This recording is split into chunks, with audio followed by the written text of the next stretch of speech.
یه آقا پسر 15-16 ساله هی به من دایرکت میداد که آقا متین من بیام اونجا کار کنم، تو رو خدا من خیلی علاقه دارم، بیام بزرگ شدم میخوام مکانیکی بزنم. هی بهش گفتم صبر کن دیگه. امروز بهش گفتم بیا.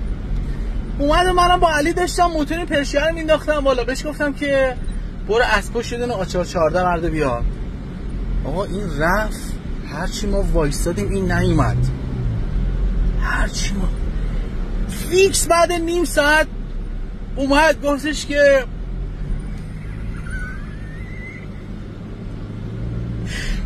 اومده میگه که